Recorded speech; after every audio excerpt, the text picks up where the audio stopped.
Hallelujah. Isang, mapagpalang gabi po sa lahat, umaga, hapon, kung ano ang oras po tayo. Natin ito na natanggap, mga kapatid, ang kapayapaan ng Diyos Ama. Gayon na rin ang kapayapaan at pag-ibig ng kanyang anak na si Yahushua ang sumaatin. Hallelujah. At buksan nawa ng Diyos ang kaisipan ng ating mga puso upang ating matanggap ang karunungan na nagmumula sa Diyos. Kaya tayo magpapatuloy ngayon, 'no, sa pag-aaral patungkol sa salita ng Diyos dito sa Hebrews 12. At kung loloobin ng ating Panginoon ay matapos natin ito, mga kapatid, 'no. Hallelujah.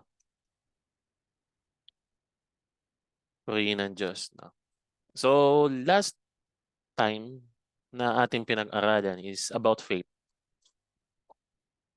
And ah, and doon ipinakita sa atin ng Diyos, 'no, na ang pananampalataya ay may kalakip na gawa. At sa mga gawang yun ay doon pumapasok yung mga mabubuting mga gawa, pagsunod, 'no? Gamit ng ah, ilang mga pinili ng Diyos na mga patriarchs. 'Pag sinabing patriarchs, yung mga ninuno, 'no, ng Israel na sila Abraham, sila Isaac, Jacob, Israel, hanggang sa napakaraming ginamit, 'no, hanggang sa Judges na basa natin, 'no, na sila ay sumunod sa Diyos at natanggap nila yung kanilang mga, ah, pinagpapagal dahil sa kanilang mga pananampalataya. Sila ay nag-overcome. Tinawag na 'pag sinabing overcome, napagtagumpayan nila, 'no, ang mga bagay, 'no. Bagamat may mga times kasi sa mga, ah, sa mga pinili ng Diyos, may mga pagsubok silang nagfe-fail sila. Sila ay, nagkakamali, nagkakasala, 'no. Pero yung ending nun hindi natatapos doon. Sila ay nakapagpapatuloy, nagsisisi, at madaming mga magagandang aral tayo natututunan sa kanila, 'no? At sinasabi din doon na tayo ay naghahangad na sa ating pananampalataya maabot natin ang ating goal, which is ang makapunta sa lupang pangako. Hindi dun sa Kanaan, 'no? Kung hindi doon sa lupang pangako ng Diyos sa Bagong Jerusalem. Kaya ngayon sa 12 tayo ay, magpapatuloy, 'no, about sa faith naman natin. Kasi faith nila yung pinag-uusapan dun, eh. So ngayon yung faith naman natin. So sige po, tayo po ay magsimula na, 'no. Hebrews 12:1.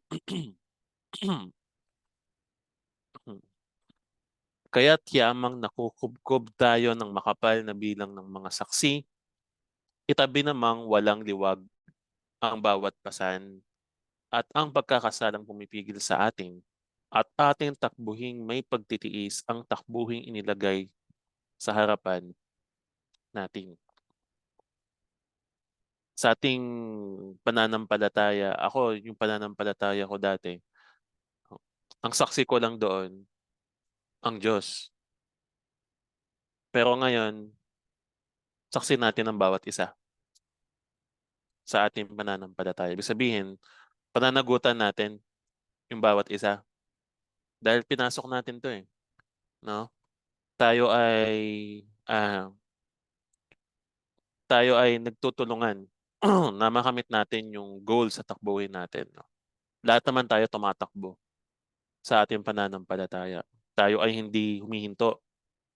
Pero kung sino man mauna sa atin, 'no, sa finish line, mga kapatid, 'no, kung di man natin abutin yung finish line itinakda ng Diyos para sa lahat, kung abutin natin yung finish line tinakda sa atin, 'no, sino man mauna sa atin dun, magkikita-kita pa rin tayo dun sa lupang pangako.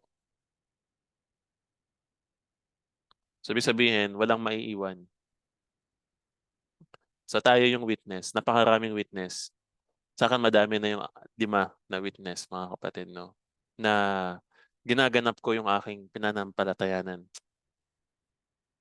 So gano'n din naman kayo. Kaya ang pagtitiis sa ating na tinatanggap natin 'no, ng mga pagpapagal, persekusyon, mga judgment 'no, at paghatol sa atin ay, ah, ano 'yan, ah, obstacle. Ano ba ibig sabihin ng obstacle? Parang pagtatakbo ka 'pag merong nakaharang iiwasan mo, 'no, para makapagpatuloy ka. Hindi naman natin kailangan tanggalin sila, eh. Kasi mas tatagal lang tayo sa pagtakbo, hindi natin maaabot ng mabilis yung finish line, 'no.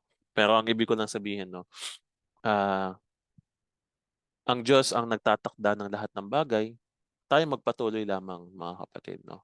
At sinabi dito sa 2, namasdan natin si Yahusha na gumawa at sumakdal ng ating pananampalataya 'no.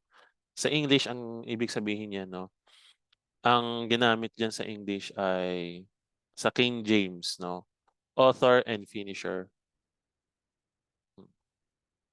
Pero dito ang ginamit dito ay gumawa at sumakdal 'no. Hindi si Moises yung gumawa ng pananampalataya natin kasi hindi natin inabot si Moises. Si Kristo, hindi rin natin inabot yung panahon niya 'no. Pero yung mga katuruan niya 'no, yun ang gumawa ng pananampalataya natin, dun tayo sumusunod sa kanya. At siya rin ang tatapos nun 'no. At, yung pagtatapos naman ng lahat ng bagay sa revelation pa mangyayari 'no. So hangga't tayo ay tumatakbo, ang focus natin dapat 'no, ay si Yahushua. Alright.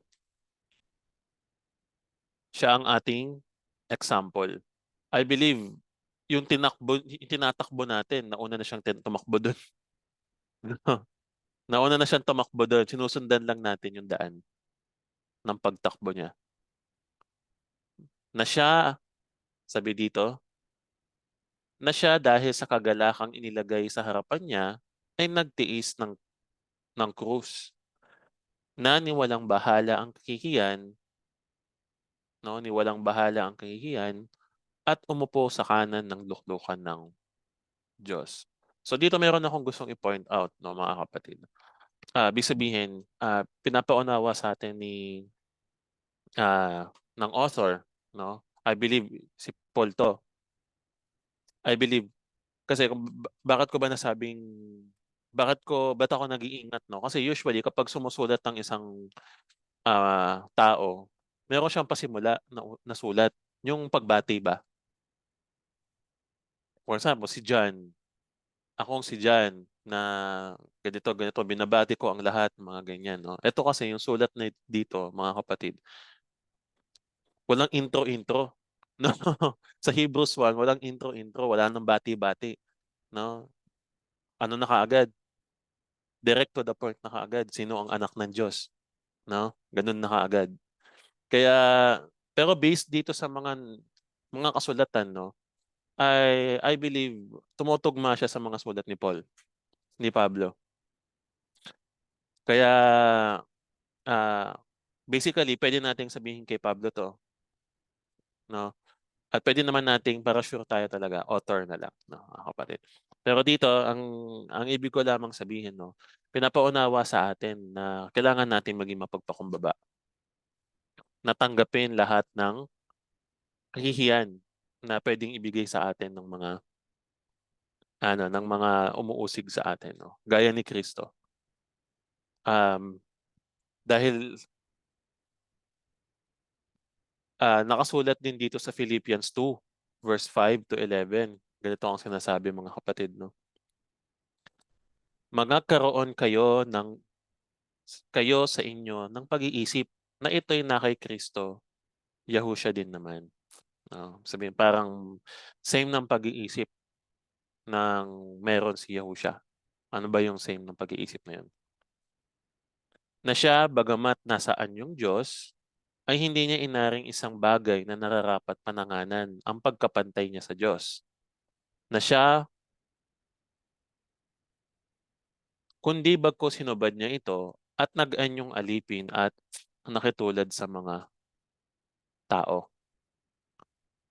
Sa 8, at palibasay nasumpungan sa anyong tao, siya'y nagpakababa sa kanyang sarili at nagmasunurin hanggang sa kamatayan.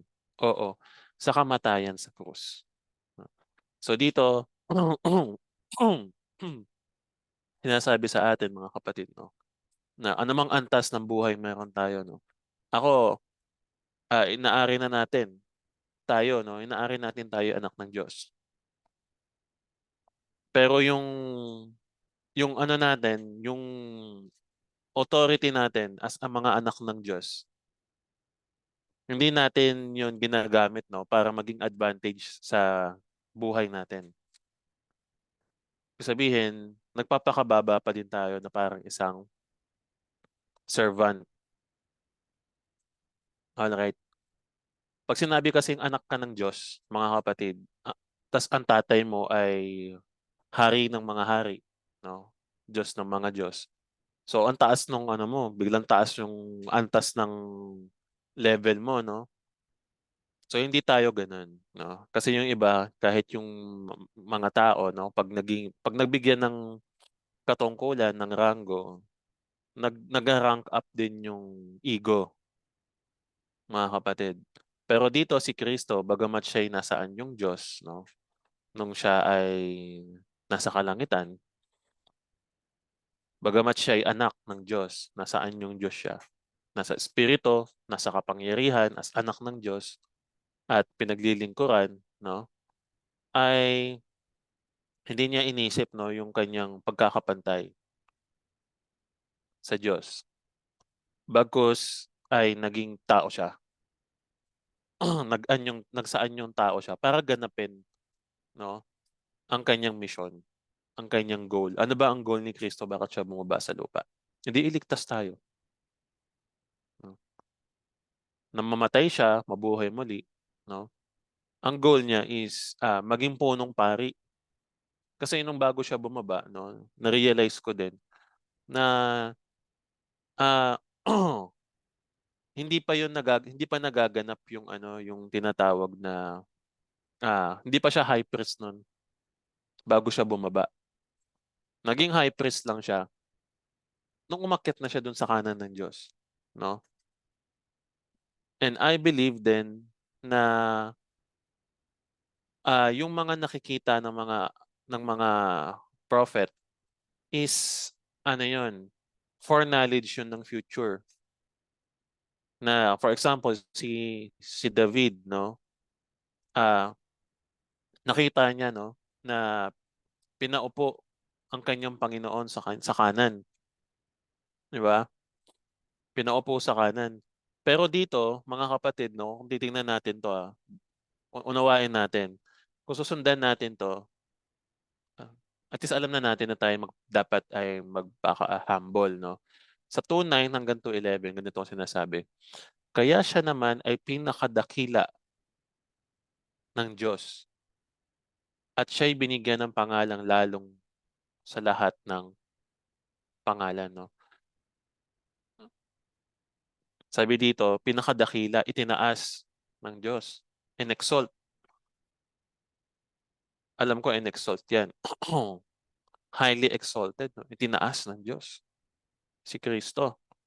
Upang sa pangalan ni Jesus, Yahusha, ay iluhod ang lahat ng tuhod na nanga sa langit at nang nanga sa ibabaw ng lupa at nanga sa ilalim ng lupa. At upang ipahayag ng lahat ng mga dila na si Yahushua HaMashiach ay Panginoon. Sa ikaluluwalhati ng ng Diyos Ama. So meron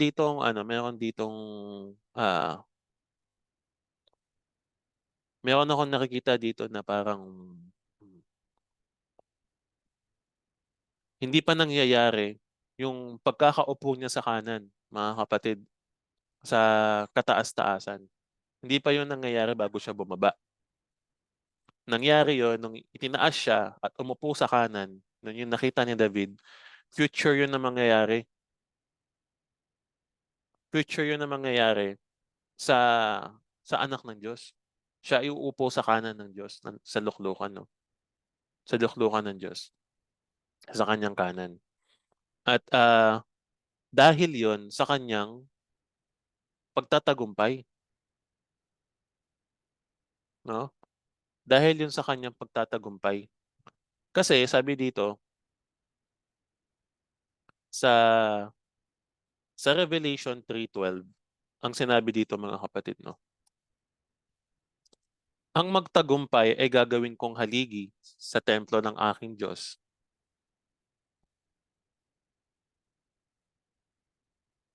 Hindi hindi yan mga kapatid, no?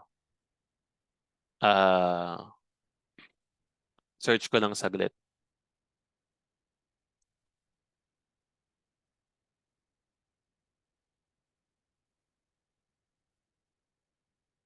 Dito sa Revelation 3:21 pala.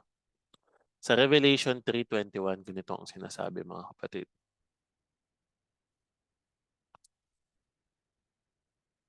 3:21. Dito din pala, no? Sa 21 lang. Sabi dito, ang magtagumpay ay aking pagkakaloobang umupo kasama ko sa aking luklukan. Gaya ko naman na nagtagumpay at umupong kasama ng aking ama sa kanyang luklukan. No? So, ibig sabihin, ah nung siya ay nagtagumpay, doon lamang siya naluklok. Doon sa kanan ng Diyos. Doon lamang siya naupo. No?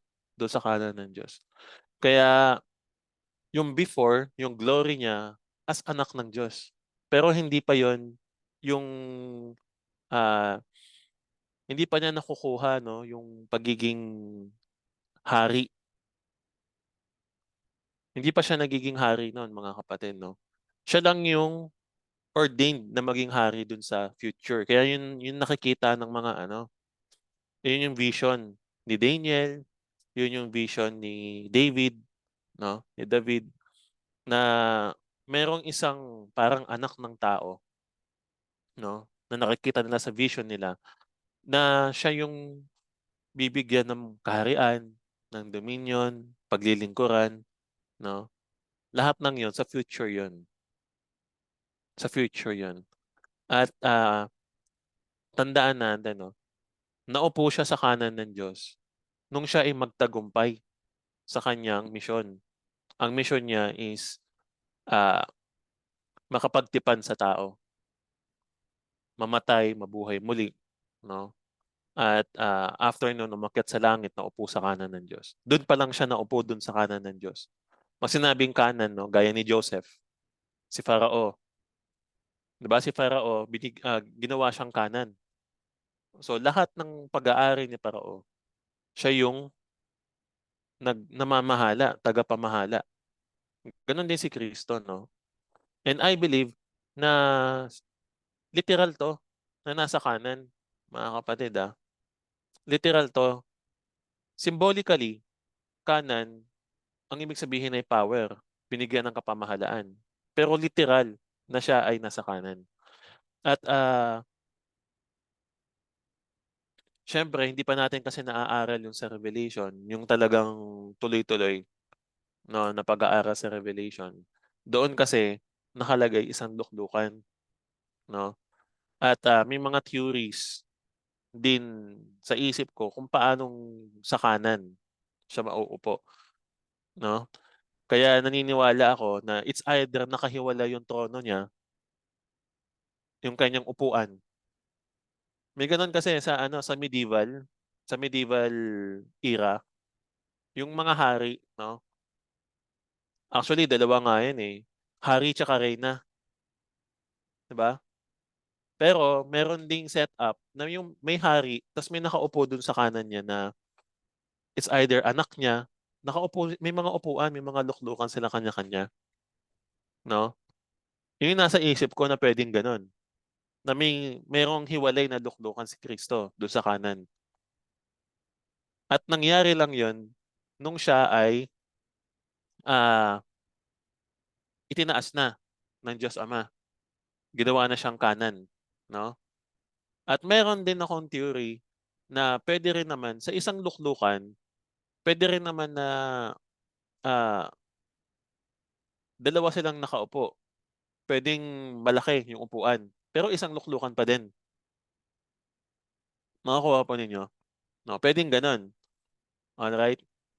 Pero siyempre alam naman natin na bago pa maupo si Kristo do'n, may nakaupo na.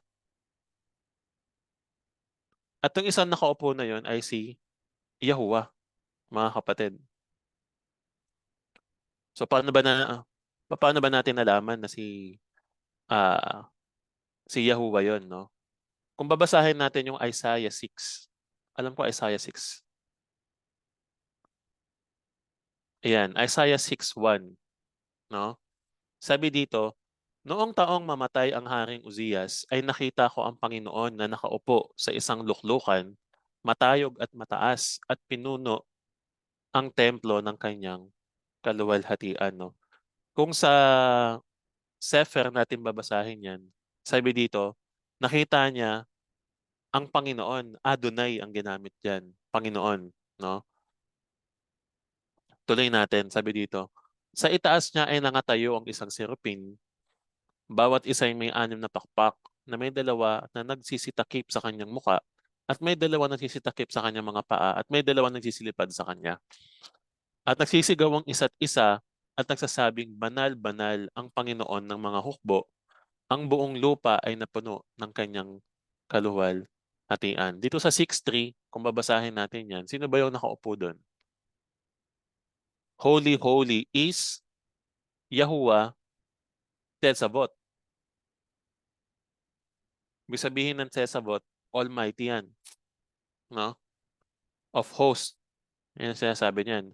The whole earth is full of His glory.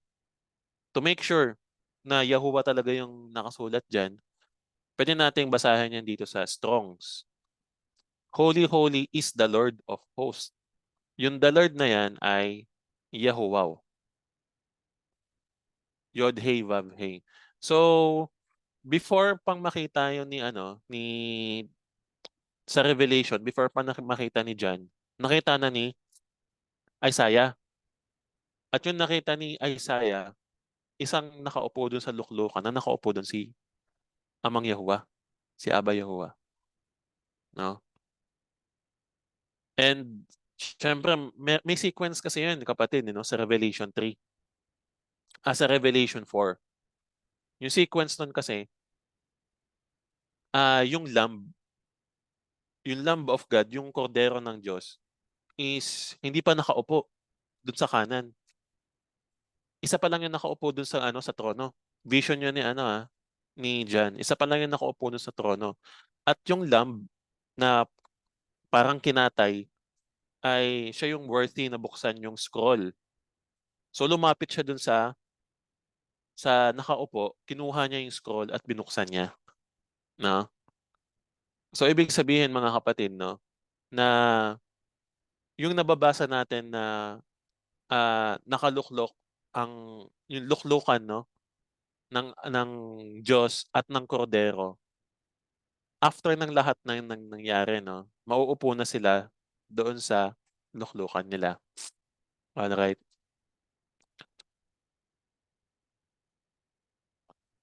Meron din ditong, setup sa First Kings na gano'n din yung sinasabi.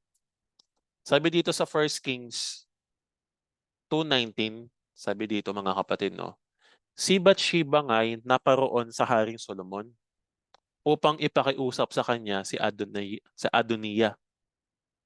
At tumindig ang hari na sinalubong siya at yumukod siya sa kanya at umupo sa kanyang luklukan."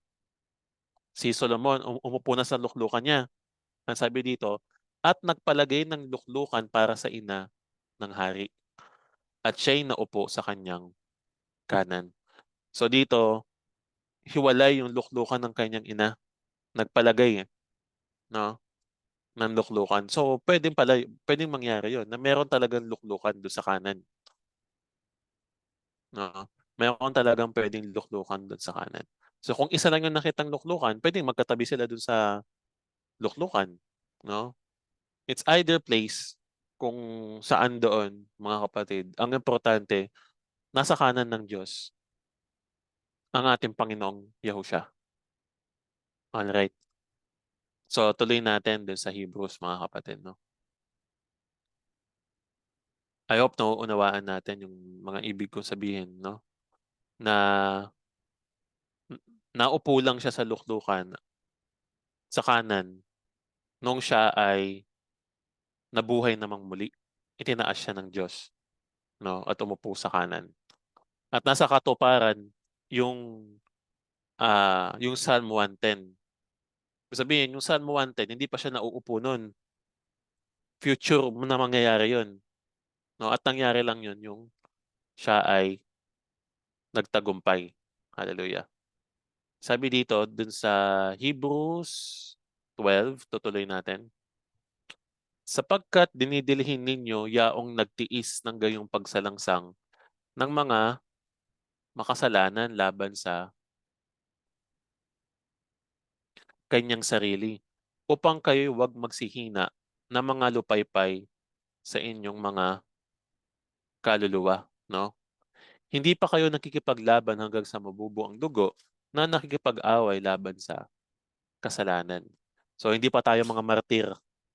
Ang martir kasi, gaya ni Esteban, na nabubo na yung dugo niya, no? At napagbabato-bato na siya. Di pa naman nangyayari no, na pinagbato-bato tayo. No? Mga salita ang binabato pa lang sa atin. No? Pero yung pagbabato sa atin ng physical na aabot na sa dugo, wala pa naman. So, ang ibig sabihin nito, kung basahin natin sa English, no? Yan. Yan, no? Ibig sabihin dito na ah ikonsidera natin siya, si Kristo, no? Na nagtiis. Ayun ang sinasabi dito sa 3. Na nagtiis laban sa pagsalangsang, laban sa kanyang sarili. Meron bang ganun? Meron bang nangyaring ganun na bagay, no? Na tiniis niya yung kanyang sarili? Yes. Di ba siya nanalangin, no? Na ang sabi niya, Ama, kung pwede lang ilagpas mo sa akin ang sarong ito. Pero wag nawa ang aking kalooban ng masunod, kundi ang kalooban mo. So meron siyang ah, paglalaban sa kanyang sarili. So ganun din, no? Gawin natin example yun, na bagamat sa mga bagay, no? Tayo kasi mga mananampalataya na, yung nakakakilala talaga at sumusunod, no? Ang pinakakalaban na talaga natin, yung ating mga sarili. Alright?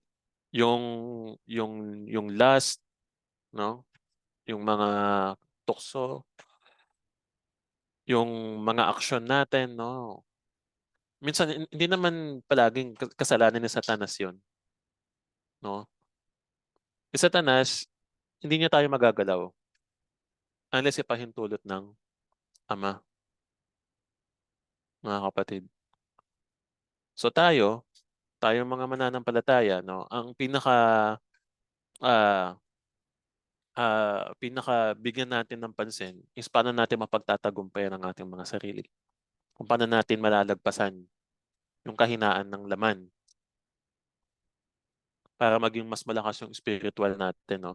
Upang kayo wag magsihina at mga lupaypay sa inyong kaluluwa. So paano ba tayo hindi magiging mahina?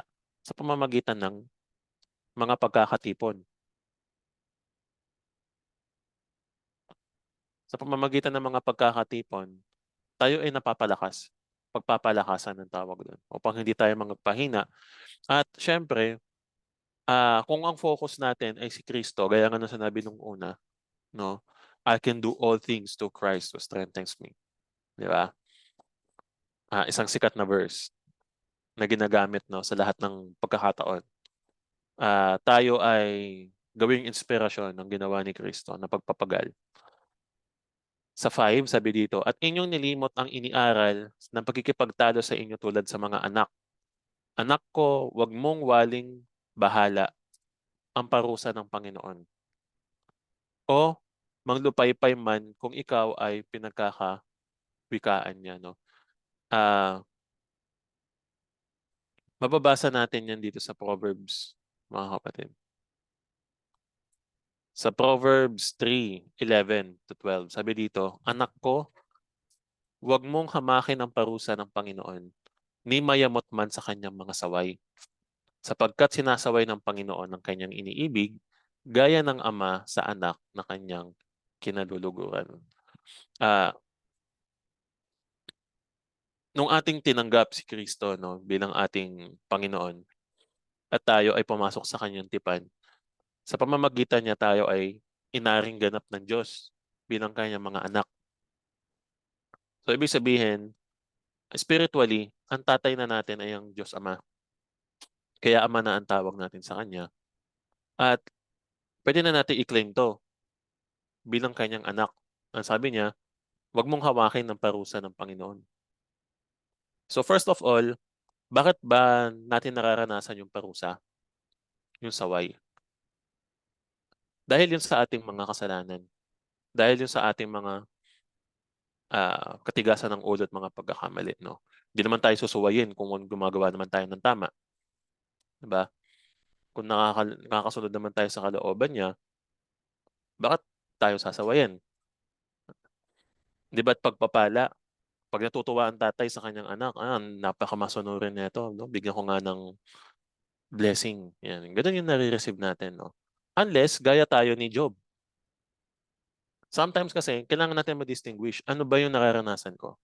Nagkamali ba ako? Si Job ganun eh. No? Tandaan nyo si Job nung siya ay sinubok. No? Niloob yun ng ama. Hindi dahil sa mali siya, kundi dahil gusto siyang subukin ng ama. No? Yung nakikipag-usap si Satanas sa ama. No? Hindi naman magagawa yun ng Satanas kung niloloobin ng ama na gawin niya yun, di ba? So, ibig sabihin, niloob yun ng ama na mapangyari kay Job. Basta wag lang siyang papatayin para masubok siya, no? At si Job, syempre, anong kasalanan ko? Anong maling ginawa ko, no?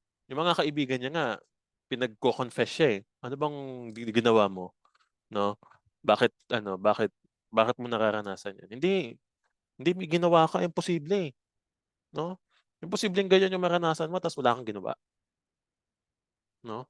Yung parang si Job, isinumpa na niya lahat sa kanya, pati araw ng kapanganakan niya, no? Bakit? Dahil iniisip niyang pinabayaan siya ng Diyos. Pero at the end, mga kapatid, no, ito pala isang pagsubok. Hindi dahil siya ay nagkamali, kundi dahil gustong subukin ng Diyos ang kanyang mga anak. And, no, sa lahat ng mga sinusubok ng Diyos, binibigyan niya ng triplet, quadrupling mga pagpapala. Lahat ng mga nagtatagumpay sa kanyang pagsubok. So iba yung pagsuway, iba yung pagsubok na niloob ng Diyos. Pagka pagsuway, nagkamali tayo kaya tayo pinarurusahan. Pagka pagsubok, kahit hindi ka nagkamali, no? Bibigyan ka ng Diyos ng pagsubok. Kanya na yung discretion niya na yun kung bakit, no? Hindi natin kailangan ah kumbaga hindi tayo dapat magpanghina no gaya ng nangyari kay Job. Bagkus kung alam natin na nakasusunod tayo, alam natin pagsubok yung nararanasan natin. Sinusubok lang tayo ng Diyos kung talagang tayo ay tapat at magpapatuloy, no? At meron din naman na ah, resulta naman ng ating mga pagiging suwail ng kasalanan natin. Kasi dito, kung babasahin natin tong Proverbs 1 to 20, 129, ganito ang sinasabi mga kapatid. Sapagkat kanilang ipinagtanim ang kaalaman at hindi pinili ang takot sa Panginoon. Sa 30, ayaw sila ng aking payo, kanilang hinamak ang buo kong pagsaway. No, so, ibig sabihin, kung tayo ay nagkakamali, sinusuway. Kasi anak tayo eh. Sinusubay tayo, no? Pero kapag hindi tayo nagpapasaway, no? At hinahamak natin, no, ang pagsaway ng ating Diyos, yung mararanasan natin, higit pa doon sa dapat na pagsuway lang. Ibig sabihin, resulta na yon ng ating katigasan ng ulo. Kaya nga sinasabi dito, no, sa 28, no? Kung magkagayoy, tatawag sila sa akin. Ngunit hindi ako sasagot. Hahanapin nila ako masikap, ngunit hindi nila ako masusumpungan. Parang ang sakit, no? Pero tayo hindi naman. Pag sinuway tayo, hopefully, no? Magpasuway tayo. Huwag na tayo yung aabot pa dito sa ah, pababayaan na tayo no, ng Diyos na hindi na tayo sasagutin sa ating mga panalangin. No? Pero ang ibig ko lamang sabihin dito, mga kapatid, na kailangan natin ma-determine, kailangan natin malaman kung ano yung nararanasan natin. Para at least, no, alam natin na tayo ay nasa mabuting kalagayan. Di ba? Kasi hindi naman nagbibigay ang Diyos ng pagsubok na hindi natin kaya eh. Ngayon, kung yung pagsubok na yon humantong sa kamatayan, hindi na niya kagagawan yun. No? Tayo may fault nun. Tayo kasi ay, baka tayo kasi ay suwail na. At ang, at ang ginagawa ng taong suwail, inaani niya lahat ng mga pagkakamaling ginawa niya. No? Kaya hindi natin, kunyari nagdodroga ang isang tao, no? Tapos biglang nagkasakit. Hindi niya pwede sabihin pagsubok yun ng Diyos sa kanya. Resulta yun ng ginawa niya.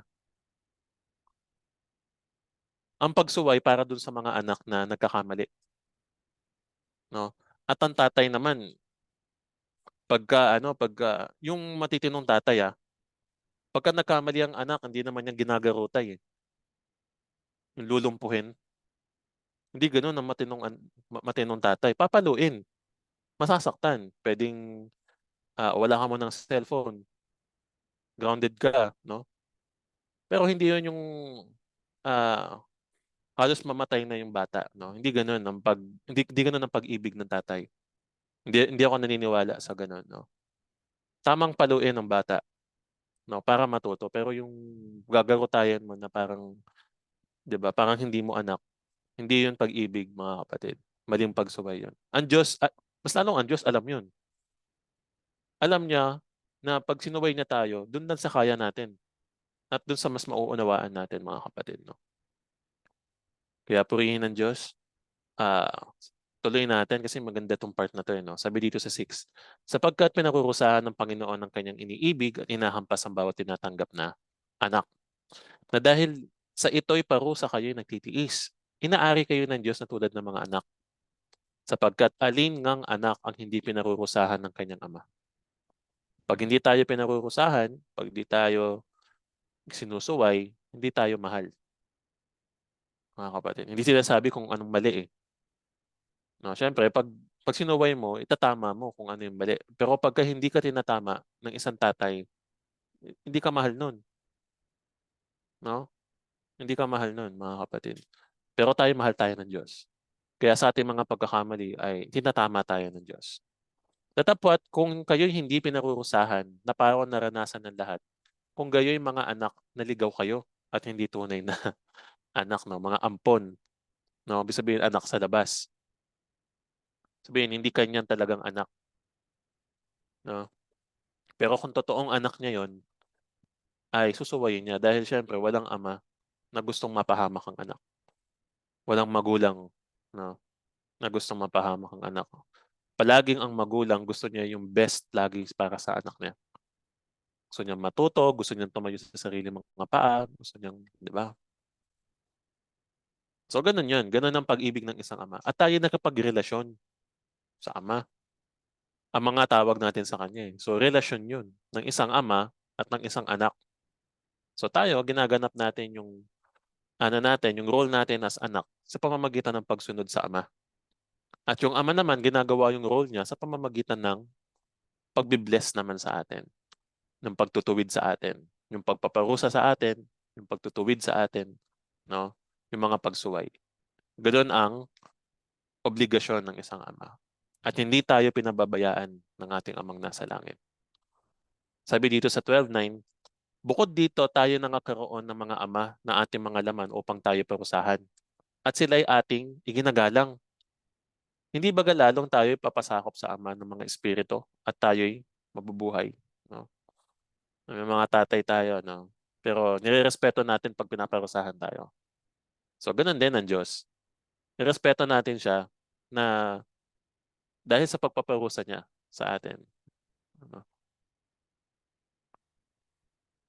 Hindi na ako mahal ni Papa, hindi na ako mahal ni Mama, 'no, kasi sobra yung ginawa, eh. Yung mga gano'n, 'no, mga kapatid, 'no. Eh, baka nga hindi ka na mahal kasi, lumpuhin ka ba naman, 'no?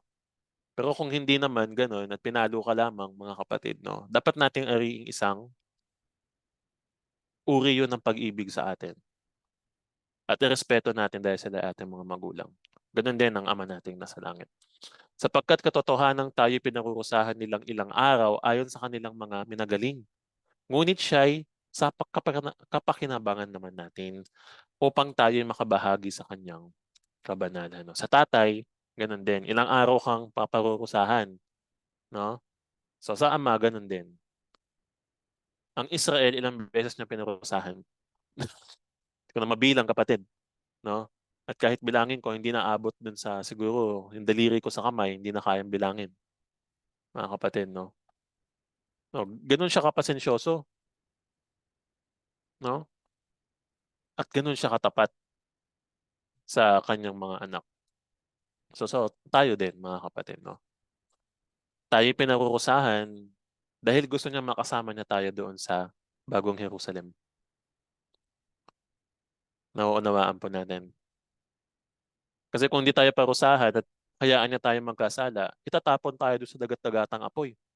Eh, hindi tayo makakapasok do'n sa Jerusalem. Hindi tayo makakasama, 'no, niya sa kanyang ano, sa kanyang, kingdom, mga kapatid, 'no. Pero tayo mahal ng Diyos, kaya tayo ay pinarurusahan. Lahat ng parusa sa ngayon ay tila man din hindi ikinaliligaya, ngunit ikinalulungkot. Gayunmay pagkatapos ay namumunga ng bungang mapayapa sa katuwiran sa mga nagsipagsanay sa pamamagitan nito, 'no. I believe, 'no, yung first reaction natin kapagka nakakaranas tayo ng pagsubok hindi naman masaya, eh. Hindi ako naniniwala na may masaya na ano, na sinusubok, 'no. Sa una, hindi masaya yun, pero kapag na-realize mo na kung bakit after nun, dun na tayo naaano, 'no. Dun na natin nare-realize na para pala sa'kin 'to. Salamat Panginoon at nangyari 'to at pinarusahan mo ako dito sa ganitong ano, at ako ay natuto.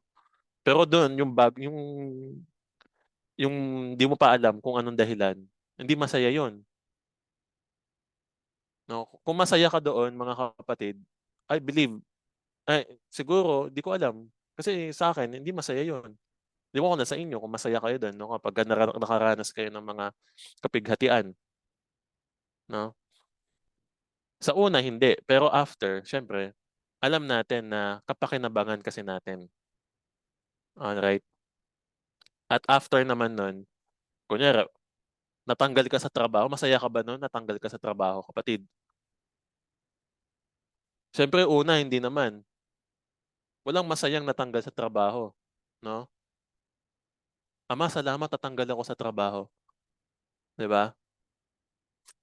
Pinagpe-pray mo yun, 'no, at naniniwala ka sa sarili mo malungkot ka pero naniniwala ka sa sarili mo na may pagbubuksan ang Diyos, may gagawin siyang bago, 'no? At after ilang araw na na-realize mo na nagtiwala ka sa Diyos na hindi ka niya pababayaan, 'no? At doon nanatili ka sa iyong kalagayan, binigyan ka ng bagong trabaho na mas maganda.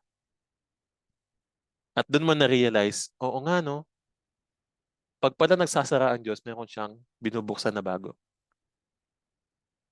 At dun ka magpapasalamat sa Diyos, 'no? Siyempre habang may faith tayo, eh, habang nag-aantay tayo ng trabaho, nagpapasalamat na tayo sa Diyos. Sabi nga sabi nga dun sa ano, na words, ah, kapag nagdarasal tayo, ariin nating binigay na sa'tin, 'no, at magpasalamat na tayo. That's faith. Faith is, Tumitingin ka sa mga bagay na kahit hindi mo pa nakikita, wala pa sa'yo. No? That's faith. Alright? So kung faith mo na magkaroon ng sasakyan, tignan mo na habang hindi mo wala pa sa'yo. No? I-ano mo na, i-claim mo na, mga kapatid. So ganun din dito. No? Let's not forget our human nature. Tayo'y tao. No? At ang tao ay nasasaktan, nahihirapan. Ang gusto dito, hindi sinasabi dito na hindi natin kailangan malungkot. Ang sinasabi dito, kailangan tayo ay magpakatatag sa mga pagsubok, no? At magpasalamat sa Diyos dahil sa kanyang mga pagtutuwid. Alright? Dahil malalaman natin tayo mahal ng Diyos, no? Kapag tayo tinutuwid. Sabi dito, kaya itaas ninyo ang iyong mga kamay na nakababa, ang mga tuhod namang nanginginig, no? Sabihin, magpuri tayo sa Diyos, no? Magpasalamat tayo sa Diyos. Hindi lang sa katagumpayan, sa kaginhawaan, kahit na sa mga pagsubok, no? Yung kantang Salamat Panginoon, yung best na description dito, no? Sa lahat ng mga pagsubok na ating nararanasan, no? Tayo ay magpapasalamat pa din at magpupuri sa ating Amang nasa langit. 12:13 At magsigawa kayo ng matuwid na landas sa inyong mga paa upang wag maligaw ang pilay kundi bagkus gumaling, no? Ibig sabihin, no, na magpakatuwid tayo upang ang mga bulag, no, hindi magpatuloy sa pagiging bulag at maligaw, kung hindi upang gumaling at makakita. Sinasabi ng kasulatan tayo mga ilaw at asin. So ang isang ilaw kapag ka madilim, siya yung nagiging gabay, no? Kailangan niya magliwanag. Sabi nga sa kasulatan, ang isang lampara hindi siya nilalagay sa ilalim ng mesa. Nilalagay siya sa ibabaw upang siya ay magliwanag. So tayo din mga kapatid, no? Magsigawa tayo. Yung mga gawa kasi natin, yun yung magpapatunay sa ating pananampalataya eh. Hindi naman yung mga salita eh, no? Yung mga gawa, kung paano mo ginaganap, yun yung nagiging basihan nila para sila ay malaman nila na tayo ay ah, tapat sa ating sinasabi, no? At kung makita nila na tayo tapat at pinagpapala tayo ng Diyos, no? Ay yun yung magiging way din nila para madala naman natin sila, no? At maniwala naman sa ating mga sinasabi dahil ginagawa natin ang ating mga sinasabi. So hindi tayo nagpapaligaw ng tao. Tayo ay nagpapagaling ng tao na makadaan doon sa masikip na daanan. 12:14 Sundin ninyo ang kapayapaan sa lahat ng mga tao at ang pagpapakabanal na kung walang sino man, sabi dito, na kung walang sino man ay di makakakita sa Diyos. Ang sabi ng Diyos, no, holy for I am holy. So, ibig sabihin, no, na tayo magpakabanal dahil walang banal, walang hindi banal, no, na makakakita sa Diyos. Ang lahat na makakasama ng Diyos, mga banal. Ito sinasabi sa ano sa Revelation, no. Ah,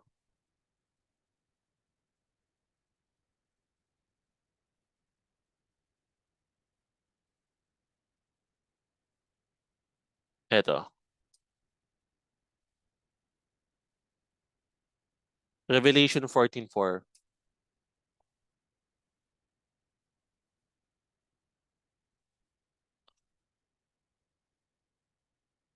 Yan, sabi dito mga kapatid, puntahan natin.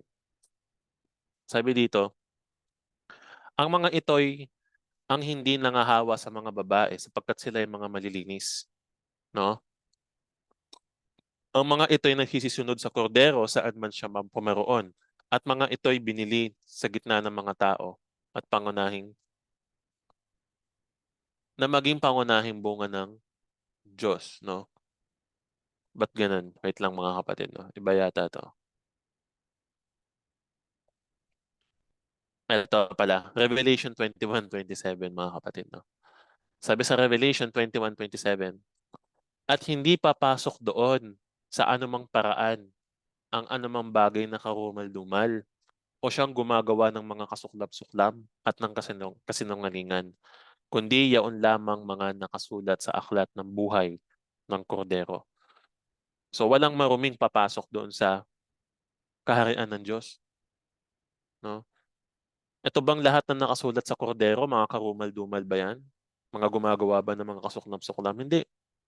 Kasi nga sinabi na walang ano eh, walang papasok no. So ibig sabihin, yung mga nakasulat doon sa libro ng buhay ay mga banal at pinakabanal ng Diyos sa pamamagitan ni Kristo. So tayo ganun din mga kapatid, no. Tayo ay mga kasikap na magpakabanal upang tayo ay maging kabahagi no doon sa ating inaasam na lupang pangako. Yung tinatawag nilang langit. Pero ang tawag ko kasi doon ay lupang pangako, no? Sa iba langit siguro yun. Kasi pag sinabi kong langit, doon sa itaas yun. Yun yung langit sa ano, sa perception ko, no? Pero kung ang langit sa kanila ay kung nasaan ng Diyos, mga kapatid, pwedeng tawagin nilang langit yung bagong Jerusalem. Kasi yung bagong Jerusalem kasi bababa no? Bababa. Kaya ang tawag ko doon ay lupang pangako, bagong Jerusalem. All right, tuloy natin. Tuloy natin mga kapatid, no? Yan.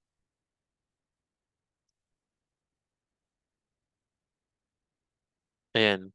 Napakaingatan na baka ang sino may di makaabot sa biyaya ng Diyos, no? Baka kayo'y bagabagin ng anumang ugat ng kapaitan na sumisibol at dahil dito'y mahawa ang marami, no? So dito, hindi dapat natin palang abusuhin, no? Ang biyaya ng Diyos. Ano ba yung biyaya ng Diyos? Di buhay na walang hanggan sa pamamagitan ng ating Panginoong Yahusya. Kung sabi nga sa kasulatan, kung ating sinasadya ang mga pagkakasala, no, sa Hebreo 10 ay yung ano na, yung paghuhukom na yung ating kakamtin.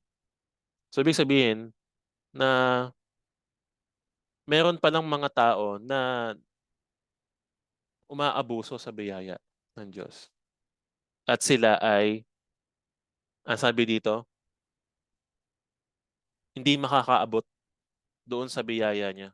Ano ba yung biyaya niya? Di buhay na walang hanggan. No?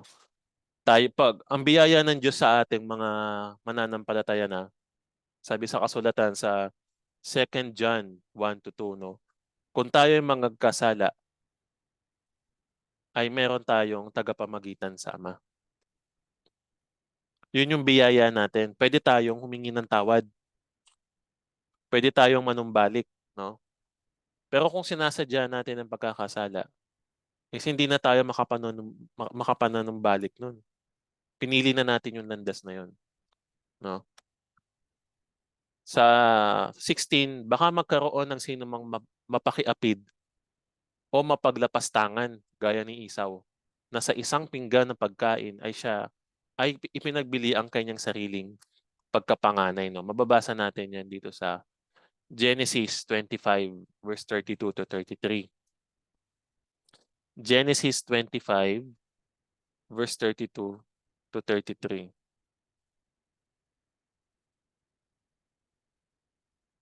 Yan. Ayan o. At sinabi ni Esau, narito ako'y namamatay at saan mapapakinabangan ng aking pagkapanganay. Binenta niya kay Jacob yung kanyang pagkapanganay. No?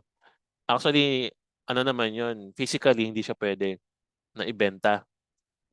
Pero yung rights as spiritual na panganay, pwede yun. Same lang din dito na sinasabi sa Hebrews, no? Na kapag ka ah, pagka ating nilalapastangan, no, ang biyaya ng Diyos ay parang tayong si Isaw na hindi natin pinahahalagahan ng ating mga kaligtasan. Alright. Iisa ang panganay ng Diyos, si Kristo, no? Parehong panganay, panganay sa lahat ng nilalang, panganay sa lahat ng mga patay, no? Ibig sabihin, siya yung panganay na nagkaroon ng glorified body na binuhay ng Diyos. So siya yung panganay natin. Siya yung panganay sa ating mga mananampalataya, no? Kaya tayo, wag nating lapastanganin ng biyaya ng Diyos sa pamamagitan ng mga pagkakasala. Alright. Sapagkat nalalaman ninyo na bagamat pagkatapos ay ninanasa niyang magmana ng pagpapala, siya'y itinakwil sapagkat wala na siyang nasumpungang pagkakataon ng pagsisisi sa kanyang ama. Bagamat pinagsisikapan niyang mapilit na lumuluha. Parang yung 12, parang yung 10 virgins. No, yung 5 doon yung mga hindi nagpapahalaga, hindi masinop sa kanilang pananampalataya, sa kanilang mga kaligtasan, no. Spiritual na to itong sinasabi ko to. Yung langis na tinatawag na sila yung nauubusan ng langis, no. Ibig sabihin, kung i-relate natin dito, no, sila ay naubusan ng faith na sumuko ba? Sinuko nila yung kanilang faith. Sumuko sila. Nawalan sila ng pananampalataya, no? At nahulog sa kasalanan. Kaya sabi dito na habang may pagkakataon pa, kailan ba yung pagkakataon na yun? Hindi habang tayo nabubuhay, mga kapatid. No? Sabihin, after netong chance na to, na tayo nabubuhay, kahit magdupasay pa tayo, no? Pagkamatay natin, sa harap ng Diyos, sa kanyang paghuhukom, kahit anong lupasay natin, kung hindi nakasulat yung pangalan natin dun sa libro ng buhay, itatapon tayo dun sa dagat-dagatang apoy. So dito, dun tayo itatakwil, no? Yung pag kasi tinakwil ka, tatanggalin yung pangalan mo sa libro ng buhay. So tayo nasulat yung pangalan natin sa libro ng buhay, 'di ba? Tayo nakasulat sa libro ng buhay. Pero kung tayo patuloy dun sa pagkakasala, buburahin yung pangalan natin dun sa libro ng buhay, no? Kung hindi natin pahahalagahan, i-work out ang ating salvation. Kasi yung pangakong yun, hindi naman ngayon yung kaligtasan eh. Sa future, ano, doon sa Judgment Day, no? So kung ngayon tinanggap mo na para sa iyo, ligtas ka na, hindi mo na pahahalagahan para kang si Isaw, no? Hindi mo na pahahalagahan yung iyong kalagayan. Okay na kahit gumawa ka ng kung ano-ano, no? Okay lang, wala nang ganitong di ka na sumunod sa kautusan ng Diyos, 'di ba? At pagharap mo doon, wala na pala yung pangalan mo, no? Kahit mag magtanong-tanong ka kasi kung pila yon mga kapatid, iisa-isahin tayo. Kahit magbakaawa ka dun sa likod mo, no? O maglupasay ka, wala na, tapos na. Nasarahan ka na ng pintuan. Ay, nako. Ang hirap isipin nun, mga kapatid. So, kaya pa ba? Tuloy pa natin? Kaya nyo pa ba, mga kapatid? No? Hanggang 11 po tayo. Hanggang 11. Kaya naman yan kasi 9 verses na lang. 10 verses na lang, no? Anuhan na natin. Bilisan na natin. No? Sabi dito, sapagkat hindi kayo nagsilapit sa bundok na nahihipo at nagliliyab sa apoy at sa kapusikatan at sa kadiliman at sa unos at tunog ng pakakak at tinig ng mga salita na ang nakarinig nito ng tinig na ito ay nagsipamanhik na wag ng kanilang salitain pa ang anumang salita, no? At ito yung nangyari dun sa sa Exodus 20:19, mga kapatid. Ano ba yung nangyari dun sa Exodus 8:20-19? Basahin nga natin, no? Exodus 20:19. Sabi dito, at sinabi nila kay Moises, magsalita ka sa amin at aming didinggin. datapwat wag magsalita ang Diyos sa amin. Baka kami ay mamatay. So, yung pinoportrait dito, mga kapatid, na hindi tayo yung nagsilapit na yun. Hindi tayo ah, yung, yung mga taong ng Israelita dati na nung narinig nila ang boses ng Diyos, sila yung nangatakot na wag na silang marinig yun. No? Na ayaw nilang makarinig ng kahit anumang galing sa Diyos. Si Moises lang. Kaya ngayon tawag nila sa sa law of Moises eh. No, kasi hindi naman directly talaga nakapagsalita ang Diyos sa kanila. Nung nangyari directly nakapagsalita, nangatakot kasi sila. Kaya pinili nila si Moises as tagapamagitan, no? Which is ginamit din naman ng Diyos. Sapagkat hindi matiis ang iniuutos kahit ang isang hayop kung tumutungtong sa bundok ay babatuhin, no? Parang na ano ko yung ngayon yung nangyayari ngayon, no? Mga kapatid, na hindi nangatitiis, no? Hindi matiis ang iniuutos, hindi sinusunod, hindi tinitiis, hindi nagpapagal, hindi nagsisikap, no, na makasunod. Na imbis na sumunod, no, yung mga sumusunod, yung pinagbababato. Sabi dito sa 21, at totoong kakilakilabot ang napanood. Ano pa't sinabi ni Moises, ako'y totoong nasisindak at nanginginig, no? Saan ba natin mababasa 'yon, no? Sa Deuteronomy 9:19. Sabi dito, mga kapatid, sapagkat natatakot ako dahil sa galit at maningas na puot na kinayamot ng Panginoon sa inyo. Nalilipulin sana kayo, ngunit dininig din naman ako noon ng Panginoon. Kailan ba nangyari yon? Nung siya ay umakyat doon sa Mount Sinai. 'Di ba ang mga tao ay gumawa ng ng Diyos-Diyosan na to sa pamamagitan ni Aaron, no? At doon lilipulin na dapat yung Israel. Pero ang sabi ni Moises na nakiusap siya sa Diyos na wag, na kung maaari, tanggalin na lang yung pangalan niya doon sa libro ng buhay, no? Pero ang sabi niya, kung sino yung nagkasala, siya ang mamamatay. Ayan ang sinabi ng Diyos. Kasi ang Diyos kasi tapat eh, no? At hindi siya unfair, hindi gaya ng tao na ipagkakanuno yung kapatid, mabuhay lang siya, no? Si Moses hindi ganoon. Di ba na siya yung mamatay basta magpatuloy lang yung Israel, no, sa kanilang buhay, no? Pero nung naranasan na ni Moses yung mga mga pagrereklamo ng mga Israelita, nangapuot din siya at nanginig sa galit, no? Kaya nga niya nahampas yung bato ng 2 beses, mga kapatid, 'di ba? Imbis na salitain lang niya, magsalita lang siya, nahampas niya dahil sa kanyang puot. Sila yung mga matitigas na ulo na nagrereklamo, no? Mahirap gawin eh, no? Mahirap sumunod, mahirap sundin, mahirap magtiwala. Yung mga Israelita dati ganun, wala silang pananampalataya. Sila ay sumusunod kay Moises. Kasi kung saan pumunta si Moises, nandun sila, di ba?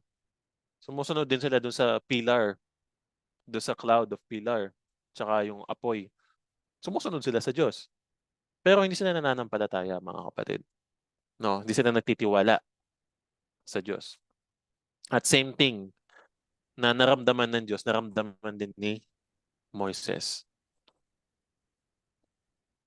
Sa 22, sabi dito, mga kapatid, datapwat nagsilapit kayo sa bundok ng Sion, ano pa at sa bayan ng Diyos na buhay, ang Jerusalem sa kalangitan, no? At sa mga di mabilang na hukbo ng mga anghel. Sa pangkalahatang pulong at iglesia ng mga panganay na nangatatala sa langit, at sa Diyos na hukom ng lahat at sa Espiritu ng mga taong ganap na pinasakdal. So hindi tayo gaya ng ganon. Hindi tayo nangatakot na sumunod sa Diyos. Hindi tayo nangatakot sumunod sa kanyang mga utos. Hindi tayo yung wala na lang utos, no? Hindi tayo gano'n. Tayo ay lumalapit sa Diyos at nakikinig sa kanyang boses. Tayo nga ay tinawag na bahagi ng bayan ng Diyos dahil sa ating mga pananampalataya, no? Yung pananampalatayang may pagsunod.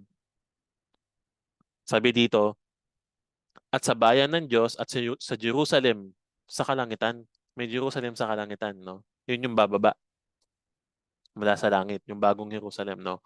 At sa di mabilang ng mga hukbo ng mga anghel at sa pangkalahatang pulong at iglesia ng mga panganay na nangatatala sa langit at sa Diyos na hukom ng lahat at sa mga espiritu ng taong ganap na pinasakdal. So tayo ay nasisilapit doon. Meron na nga tayong karapatan na lumapit doon sa kabanal-banalan sa pamamagitan ng ating tagapanguna na punong paring si Yahushua HaMashiach, mga kapatid. No? At naniniwala ako tayong mga banal.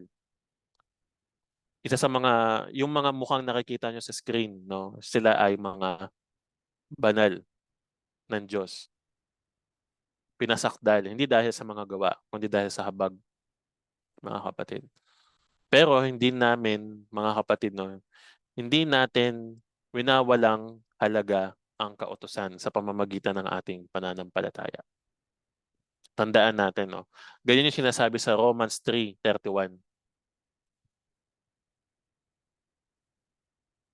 Sabi dito, mga kapatid, no, niwawalan kaya nating kabuluhan ang kautusan sa pamamagitan ng pananampalataya? Huwag nawang mangyari, kundi pinagtitibay pa nga natin ang kautusan. So sa ating pananampalataya, hindi natin winawalang halaga yung utos ng Diyos. Pinagtitibay natin yung utos ng Diyos sa pamamagitan ng pagsunod natin, no, kay Kristo, kay Yahushua. Alright? Kung paano niya tinuro yung Ten Commandments, ganun din natin gagawin. Kung paano niya ginanap ang mga kapistahan, ganun natin gaganapin. No? Example ng Passover. Sa Law of Moses, no, sa kasulatan, ang Passover, kumakatay sila ng gabi. Yung pinagsasalu-saluhan nila hanggang sa mag-umaga. No? Bago mag-umaga, kailangan maubos na nila yon. Yung, yung Feast of Passover, ah. At doon, meron unleavened bread. Ganon ginaganap noon sa panahon ni Moses yung Passover sa celebrate. Pero tayo, ayon kay Kristo, paano natin sineselebrate? Isang kopa, tinapay na pinagputol-putol. No? So, ganun natin ginaganap yung Passover. Alright? According sa kung paano ginanap ni Kristo na itinuro niya sa atin. So, ganun din mga kapatid. No? Nagiging interesante na tong nung part na to. No? Sabi dito sa 23, sa 24, no? At kay Yahushua na tagapamagitan ng bagong tipan, which is we all know, no? Sa haba-haba ng Hebrews na nag-aralan natin, pag di pa natin alam yan, mga kapatid, na ang dugong pangwisik na nasasalita ay lalong mabuti kaysa dugo ni Abel. Yung dugo ni Abel na sumisigaw doon sa katarungan, no? Na ginawa ni Cain sa kanya, mas mainam yung dugo ni Kristo. Dahil yung dugo ni Kristo ang nagpapabanal sa tao. Alright? Sabi sa 25, pag-ingatan ninyong kayo'y huwag tumanggi sa nagsasalita. No? Sapagkat kung hindi nakatanan ang mga nagsitanggi sa nagbalita sa kanila sa ibabaw ng lupa, ay lalo pa tayong hindi makatatanan sa naghihiwalay doon sa nagbabalita buhat sa langit. No? So kung tayo ay nagpapahayag, no? At sabi ng kasulatan, kapag nagpapahayag tayo ng salita ng Diyos, ay wag daw tumanggi yung mga nakakarinig. Bakit? No? Sapagkat kung paano tayo hiniwalay ng Diyos sa sanlibutan na to, no? Ganun din sila ihiwalay ng Diyos sa sa paghuhukom, mga kapatid, no? Yan. Kasi yung nagbabalita, which is tayo, no, ay ah, tayo ay sumusunod lamang sa Diyos, no? At doon sa mga nakarating na balitaan, kung sila ay tumanggi, no, ang sabi sa kasulatan din, mga kapatid, kung hindi nila tanggapin ang ating mga pag ah, pag-share ng salita ng Diyos, ay pagpagin natin ang ating mga sandalyas, no? Shake the dust of your feet. Dahil ang sabi ng kasulatan, no, na mas ano pa, mas karumal-dumal pa yung sasapitin ng taong tumanggi sa ebanghelyo, no? Gaya na nangyari doon sa Sodoma at Gomora. So tayo, kung tanggihan man yung ating mga sinishare, hindi naman tayo yung tinatanggihan. Yung salita ng Diyos yung tinatanggihan. Unless magsalita tayo ng labas doon sa ano, sa salita ng Diyos, yung tradisyon ng tao, no? Karunungan ng tao, yung tao ang tinatanggihan. Pero pagkakaroonungan ng Diyos at ginamit tayo na ipahayag, ang Diyos ang tinatanggihan, hindi tayo, mga kapatid, no? Sabi dito sa 26, na ang tinig na yaon ay nagpayanig noon sa lupa, ng lupa, no? Yan, sabi dito, na ang tinig na yaon ay nagpayanig noon sa lupa, ng lupa. Datapwat ngayoy nangako siya na nagsasabi, minsan pang yayanigin ko, hindi lamang ang lupa, kundi pati na rin ang langit. Ito medyo related tayo dito mga kapatid, no? Mababasa natin yan dito sa Hagay 2:6. Sa Hagay 2:6 sabi dito, sapagkat ganito ang sabi ng Panginoon ng mga hukbo, minsan na lamang sangdaling panahon ay aking uugain ang langit at ang lupa at ang dagat at ang tuyong lupa. Ano kaya yung dahilan kung bakit uugain, no? Kung bakit uugain? Ito yung dahilan kung bakit uugain, no? At itong salita minsan pang ay pinakahuhulugan ang pag-aalis niyaong mga bagay na niyanig, gaya ng mga bagay na ginawa upang mamalagi ang mga hindi niyanig. No? So, ibig sabihin, mga kapatid, no, lahat ng tumanggap ng salita ng Diyos ay sila ay tinatawag na nananampalataya. At lahat ng mga katuroan ng Diyos, kung sila ay, yun yung pagyanig ng faith. No? Kayo ba, nayanig ba kayo nung nalaman nyo yung mga katuroan, mga kapatid? No? Nayanig kayo nung umpisa, no? Pero yun yung nagpatibay sa inyong pagtayo. Hindi kayo nabuwal. Pero may mga tatanggap ng salita at sila ay yayanigin, pero sila ay mabubuwal. Yun ang dahilan ng Diyos kung bakit niya yayanigin, no? Ang lupa at ang langit. Sabihin, lahat ng lahat ng mga mayayanig, no? Yung faith nila mayayanig, no? Lahat ng mga mabubuwal, sabihin nun, cleansing, paglilinis ng Diyos. Yun yung paghihiwalay ng tupa sa kambing, mga kapatid. Kapag ka nayanig ka at di mo tinanggap, tumanggi ka, ibig sabihin, hindi para sa'yo yun. No? So ikaw ay mabubuwal. Tandaan natin, no, mahalaga sa atin na makapag-akay tayo ng mga tao. Pero hindi tayo yung magdi-decide kung sila ay mabubuwal o hindi. Nakakalungkot na may mga aalis.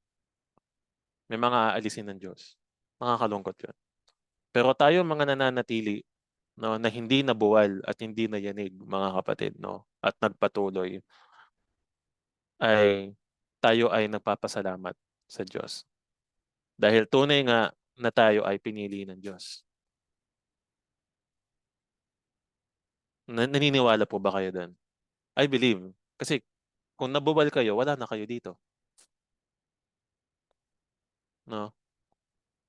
Kung mabubuwal kayo at mayayanig kayo sa lahat ng revelasyon ng Diyos, hindi niyo pakikinggan ang sinasabi ng ako, wala naman nagtuturo sa akin kapatid, 'no? Ito patotoo ko sa inyong lahat, 'no? Yung mga sinasabi ko sa inyo, wala akong mentor, hindi ako nag-Bible school, 'no? At yung mga sinasabi ko sa inyo na mga katuruan, hindi ko yan naisip lang. May mga pagkakataon na may mga ito patotoo ko lang din, 'no? Huwag kayong matatakot, di ako baliw, ha? Hindi ako nababaliw, nahihibang, 'no? May mga pagkakataon na parang may bumubulong sa akin na mga salita at yun yung sinasabi ko sa inyo. So ngayon, i-judge niyo yun based kung nakasulat ba yun o sa hindi.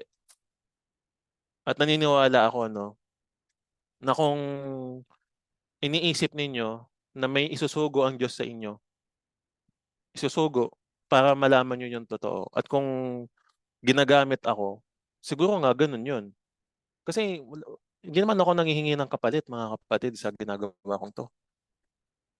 Hindi ko kayo hinihingian, 'no? Wala akong hinihingi na kahit prayer siguro puwede, 'no? Pero kahit may karapatan akong manghingi, hindi.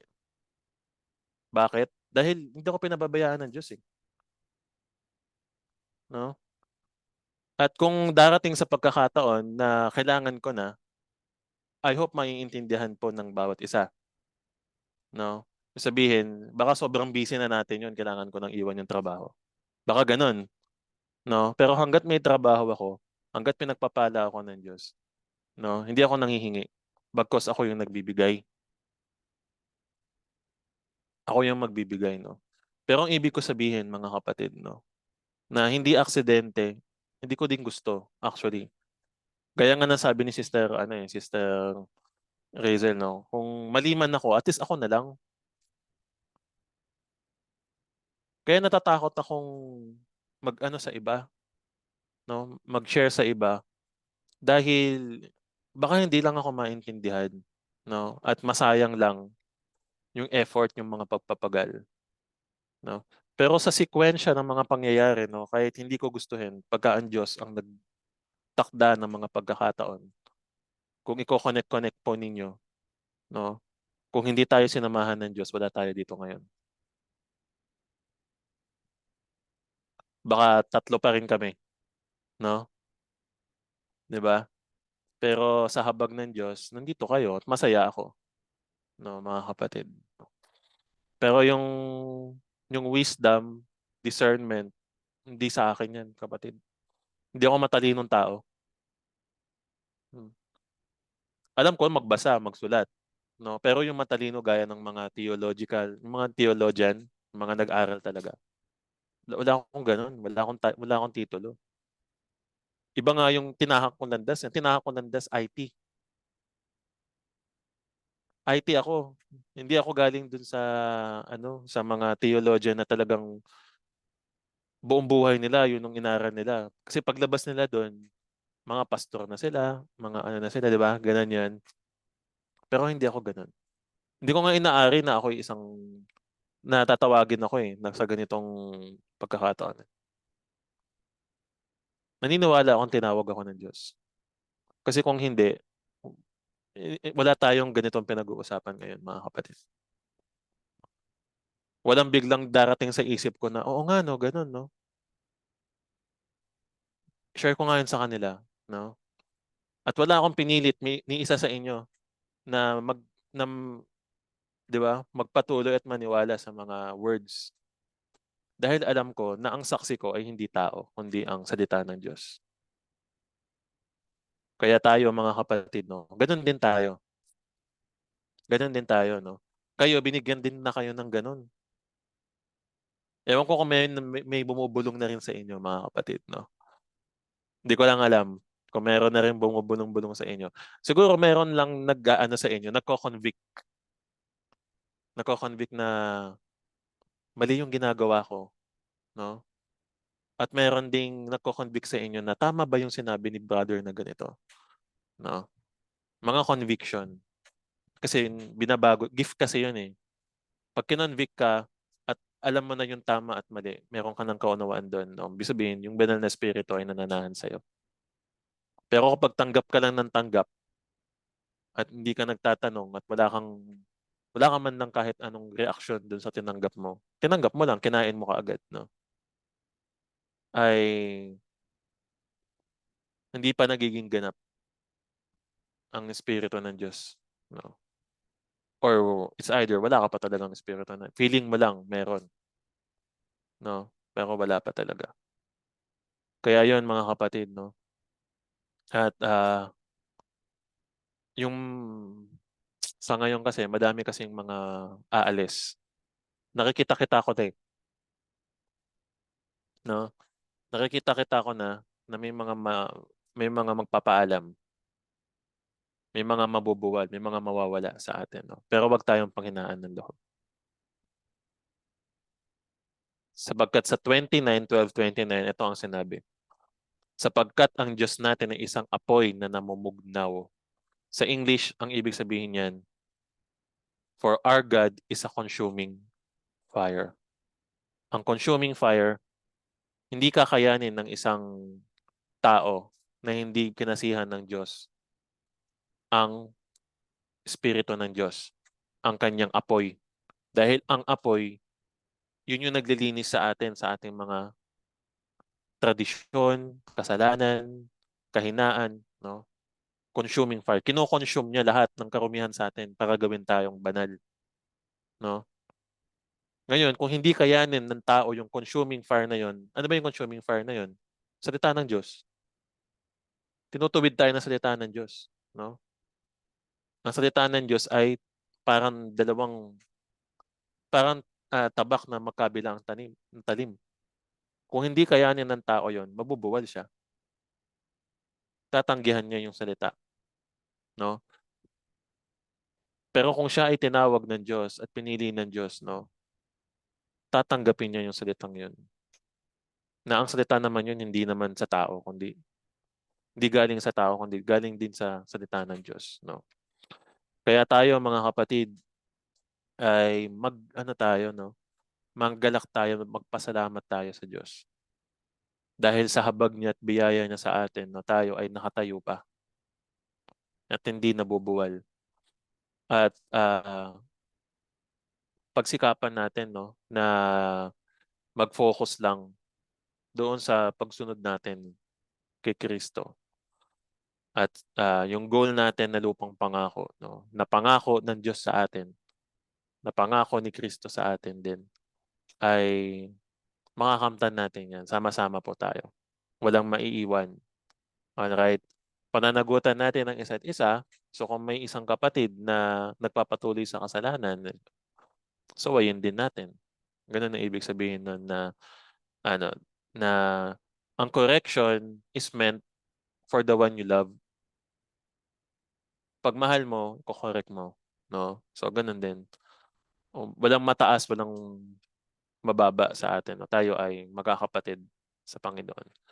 Kaya po yun mga kapatid, tayo po ay manalangin, no? Aming amang Diyos na dakila sa lahat, dakilain ng iyong pangalan, aming amang Yahuwah, na siyang nagbibigay sa amin ng kalakasan, na siyang nagbibigay sa amin ng biyaya sa araw-araw, at tunay nga na tapat ka sa iyong mga salita, at tunay nga na hindi ka nagbago mula noon hanggang ngayon. Hallelujah! Ika'y mahabaging Diyos, at ikaw ay aming kaligtasan. Hallelujah! Salamat ah, sa iyong kabutihan sa amin. Hallelujah! Na iyong binigay ang iyong bugtong na anak bilang aming example sa pagsunod namin sa iyo. Na magtuturo sa amin ng dapat namin mga ganapin. Hayaan mo nga Ama na kami ay makapag-focus sa mga katuruan, sa iyong mga salita na kami ay magpakalalim pa. Hallelujah. At hindi kami maapektuhan sa mga judgment at persecution ng aming mga kasama. Hallelujah. Bagkus kami ay mag-focus lang at tumayong may paninindigan at matibay sa aming mga pananampalatayang ito. Palakasin mo po kami at ah, bigyan mo po kami ng perseverance. Hallelujah. Nang hindi kami mapagod. Hallelujah. Sabi mo sa iyong salita, kami ay tatakbo ngunit hindi mapapagod at lilipad kami na parang isang agila. Hallelujah. Sapagkat kami ay bibigyan mo ng panibagong sigla. At sa mga anak mo nandirito, Ama, every day we ask uh, for renewed strength, renewed faith, renewed heart, renewed wisdom, lahat ng spirit, hallelujah, lahat ng sa amin i-renew mo po, Ama. At panatilihin mo kaming sa iyong presensya, hallelujah, sa iyong habag. Salamat po aming Diyos at kami ay iyong samahan muli hanggang sa susunod na aming mga pag-aaral sa araw ng Sabat, hallelujah, na kami ay pahinga din, hallelujah, sa aming mga pagpapagal, sa aming mga ginagawang trabaho sa mundong ito. Salamat po, Ama, sa mga katuroang ito at ikaw ang maluwalhati sa buhay ng iyong mga pinili at iyong mga anak. Lahat ng mga nag-iintay sa iyo, lahat ng mga nag-iintay sa iyong bugtong na anak, lahat ng mga nagtitiwala sa iyo. Ikaw ang aming malaking bato at ah, ikaw ang aming tanggulan. You are our watchtower. Hallelujah. Ang ilaw ng aming mga pananampalataya ay ang iyong bugtong na anak. At ikaw ang aming kaligtasan. Salamat po, Ama. Duwalatihin ka, purihin ka, sambahin ng iyong dakilang pangalang Yahuwah. Ito ang aming samat dalangin sa pangalan ng iyong anak na Panginoong Yahushua Mashiach. Amen. So yun lamang po mga kapatid. Papuri sa ating Diyos na buhay. Hallelujah.